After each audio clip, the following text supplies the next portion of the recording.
Hello everyone. Uh, Today we will discuss about mass energy equivalence. So this is our today's topic, mass energy equivalence. So what does this mass energy equivalence mean? Einstein said that uh, mass and energy, according to Einstein, the mass and energy, right? Mass and energy, they are interconvertible, right? They are convertible, sorry,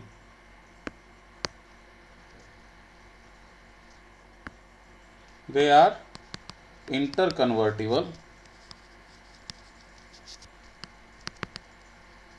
right? What does that mean? It means that mass is equivalent to some amount of energy and a given amount of energy is equivalent to some mass.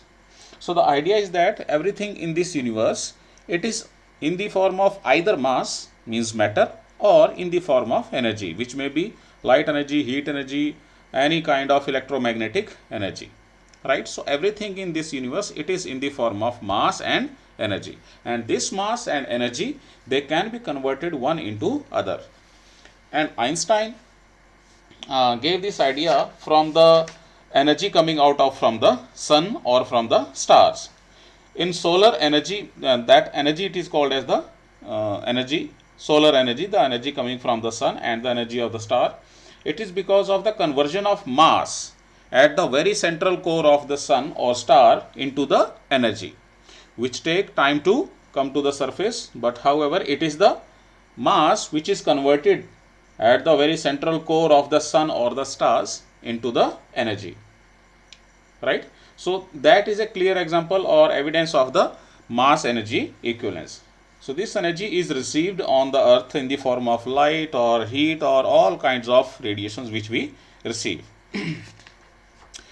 Okay, so the way in which we can calculate the energy uh, given by some mass or mass converted from some energy, the formula for calculating the energy which we can take from the mass or which mass is equivalent to, it is given by E, it is equal to mc square. So this is the relationship between energy and the mass, where m is the mass which we are converting into energy or which can be converted into energy by using this relationship, and c, it is the speed of the light, right? So speed of light is nothing but 3 into 10 to the power 8 meter per second. So this is the formula by which we can convert energy into mass, and also mass which we can also use in order to get mass from the given amount of energy, which is E upon c square, again from the same relationship, right? So we can take few situations of the interconversion of the mass and energy. The very first situation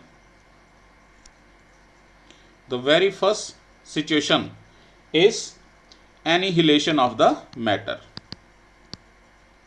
right? So what is annihilation of matter? Annihilation means destruction, right? So when matter is destroyed, it is not actually destroyed, it is converted into equivalent amount of energy, right? So the example is that when an electron and a positron. So what is a positron? We already know about electron. What is positron? Positron is nothing but it is called as the particle having the same mass as the mass of the electron, but having the charge opposite to the charge on the electron of equal amount, right? So this positron, it is called as the antiparticle of the electron. So this is what what positron means. Both have the same mass, both have the same charge, but of opposite kind, right? So this is a positron. So what is the annihilation? Whenever an electron and a positron are added, so in this process they just get destroyed, they destroy each other, means they just overcome the identity of each other and hence destroyed and get converted into energy. This is nothing but gamma, which we represent as electromagnetic radiation. This can be of any type. So we get the two photons of the electromagnetic energy, or simply we can say energy. Photon is nothing but the smallest particle in the form of which energy travels according to the Einstein theory, or we can say quantum theory of the light or energy, right? So these two are the two photons which we receive, photons of the energy. So energy travels in the form of the photons. So these two photons we get at when these two particles are destroyed, or we can say when these two particles combine. So we can calculate the amount of energy which we will receive in the resultant, right? So we will start making use of this very same equation, but for that we must be knowing about mass, which is getting converted into the energy. So here mass, it is nothing but the mass of electron and mass of positron. As from we have just came to know that both have the same masses, so we need to understand the mass of electron. So mass of electron, it is given by 9.1 into 10 to the power minus 31 kilogram. So if one particle, means electron, out of the two has this mass, then two of it, because the second particle also has the same mass, therefore total mass which is getting converted into the energy, total mass, it is given by twice of 9.1 into 10 to the power minus 31 kilogram. So which is nothing but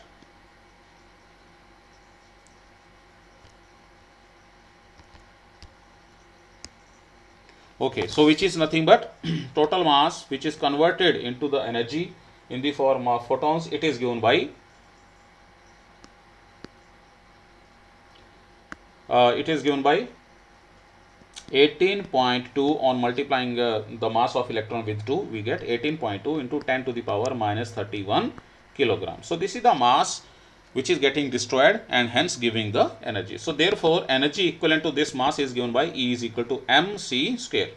So let us substitute the values. Mass is 18.2 as we have just came to know here, into minus 10 to the power minus 31 into c square. So c is nothing but 3 into 10 to the power 8 square.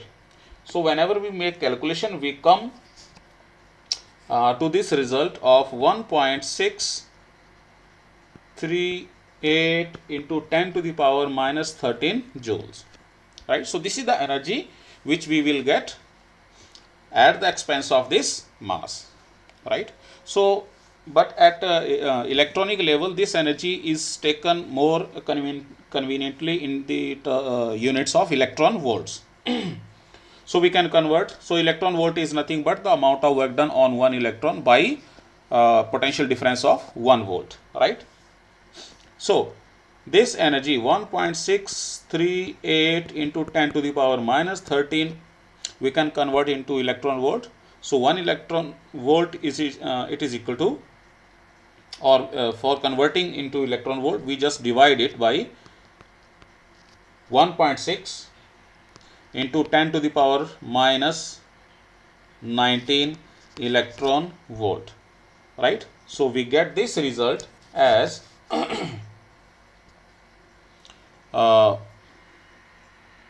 it is 1.02 into, if we convert into the mega electron electron volt, which is more convenient, we get 10 to the power 6 electron volt. So when we convert it, we can just simply write 1.02 mega electron volt. So this is the amount of energy which we get in the form of photons of energy. So this is the total energy of the two photons. So one photon gets the energy, means the energy due to one photon, or we can say energy given by one particle, it will be, because we have two particles, right? One is electron and other one is the positron. So what is the energy given by one particle? So the energy by one particle or let me just write it in slightly more meaningful way. So energy given by mass of one particle, as in this annihilation of the two particle, one electron, another one is positron. So what is the energy due to mass of one particle? So this is the total mass. So energy, we get this amount of energy. So what is the energy due to mass of one particle? It will be given by 1.02 divided by 2 mega electron volt. So which is nothing but 0.51 mega electron. So one electron or one positron gives this much amount of energy. So this is the one example of the mass energy conversion, in which mass is converted into the form of energy, right? Now we can talk about the second case where energy is converted into the mass. So that process, it is called as pair production. Earlier, in which mass is converted to into energy, it is called as the annihilation of the matter, means destruction of the matter. And here, when energy is converted into the mass, it is called as the pair production. This process is called as the pair production. It is the reverse process of annihilation of the matter. So in this case, when a photon so when we have a photon of energy 1.02 mega electron volt. So this is the energy of the photon we are taking. So this photon is made to interact with a nucleus of an atom, right? So it, on interaction with the nucleus, this energy, means photon means energy, whenever given to the nucleus, it gives rise to this much amount of energy, gives rise to a pair of electron again and a positron, right? So that means energy, it is converted into the matter in the form of electron and a positron. So what is the amount of mass given by this much amount of energy? We can again calculate the mass according to the same relationship given by the Einstein about mass energy equivalence. So E is equal to mc square. So from here, m means mass can be calculated by using this equation, energy E divided by c square. So here energy we are taking and which we are converting, it is 1.02 mega electron volt divided by c square, which is nothing but 3 into 10 to the power 8 square. So on calculation, we get the mass to be 18.13 into 10 to the power minus 31 kilograms. So this is the mass which we get. This is the mass which we get at the expense of this much amount of energy. This mass is the mass is in the form of the mass of electron and mass of the positron. So what is the mass of one particle? So therefore, mass of one particle, it is given by m by 2, which is 18.13 into 10 to the power minus 31. Okay. So it is 31 kg divided by 2. So which we get as 9.1, approximately we get it 9.1 into 10 to the power minus 31 kg, which is the mass of the electron. So these are some examples where mass and energy are converted into one form of into another, right? Another thing we are interested here is that we can talk about power. So what is power? So power is nothing but rate at which work is done. So power is nothing but rate at which work is done, right? So we write power to be P is equal to work done. If W amount of work is done, right, in time T, then what is the rate of doing this work? So it is, rate means the speed at which work is done. So it is W upon T, amount of work done per unit time. So this is the power, and the units for power in general are watt or joule per second, right? Either we take the power units of power to be watt, or we can write it to be joule per second in SI system. We can also write the expression for the power as the, because we are calculating the rate at which work is done, so it is dW upon dt. So this is how we understand power. For commercial purpose, the bigger units of power or energy are used. Megawatts, just like that, kilowatts, megawatts, just like that, right? And what are the dimensions for the power? Right? From here we can calculate the dimensions of the power. So for this we write the dimension of the work, then the dimensions of the time. So the dimensions of the work are nothing but ml2 t minus 2 divided by dimensions of the time, which is t. So on solving, we get the dimensions of power to be ml2 t minus 3. Because this t goes up, so it will be calculated with t to the power minus 2 becomes t to the power minus 3. So this is the dimensions of the power. So from the value of the power, we can calculate the amount of energy that has been spent in a given amount of time, right? So from here, it is, power is nothing but the rate at which work is done, or we can say work done per unit time. So how much amount of work will be done in time t? It will depend upon how much energy is spent. So we can also write the power to be energy consumed or spent per unit time t. So we can define the power into two ways, either in the form of rate at which work is done, or in the form of rate at which energy is consumed to do the work. So from here, the energy consumed, we can calculate it to be power into time t. So this is the expression for calculating the total energy consumed or spent by the given power in time t, right?